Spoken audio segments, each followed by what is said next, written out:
Petang-petang dekat sini you all boleh sewa basikal tau. Sambil menikmati sawah padi. Lepas tu ada sunset petang-petang yang boleh layan kat sini. Cantik. Semedi Homestay Villaci. Jom kita masuk. Assalamualaikum. Wow. Okay, first ini dia punya ruang tamu, hall dia. Okay, yang best kat sini dia ada provide karaoke set. Karaoke. So korang malam-malam nak karaoke dengan family, okay, dia dah provide kat sini karaoke set. Dan kat sini ada Luar ada, snooker ada. snooker ada, macam-macam game ada lah kat sini untuk nak mengisi masa. Alright, so ada sofa, dia provide sofa dekat sini. Kat sini ada meja makan dan kat belakang ni dapur. Okay, untuk makluman, homestay ni dia ada 3 tingkat, 3 story semedi. Dalam ni ada 7 bilik dan 8 bilik air. Jadi dekat bawah ni pun ada 1 bilik. Okay, korang boleh tengok bilik dia selesa. Dan dia ada juga provide toilet dekat sini. Nampak tu?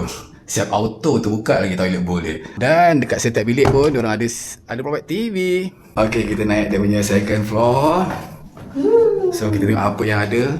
Master bedroom dia. Okay, wah, luas. Okay, ada single bed dekat sini kalau ada yang bawa anak kecil. Okay, ada TV. So dekat dalam ni ada wardrobe room. Kalau nak change ke, korang nak make up ke, dekat sini ada tempat meja make up. Okay, suka? Suka. Dan untuk bilik ni, bilik master ni dia ada balcony. Korang boleh keluar daripada balcony ni. Balcony ni pun luas. Okay, jom kita pergi tengok pula dekat third floor. Okay, tapi sebelum kita naik third floor, kita nak tengok dulu bilik dekat second floor ni. Ada satu lagi bilik kedua. So sama juga ada TV, ada single bed. Dan kat sini pun ada balcony. Jom kita jalan-jalan untuk next room. Apa tu? Ada balcony. Ada balcony juga lagi kat sini? Ya. Okey. Ini untuk bilik yang ketiga untuk dekat second floor. Katil tilam memang selesa. Nice. Okey, so kita naik. Tingkat 3. Untuk makluman korang, rumah semedi ni boleh muat 15 maksimum hingga 20 orang lah.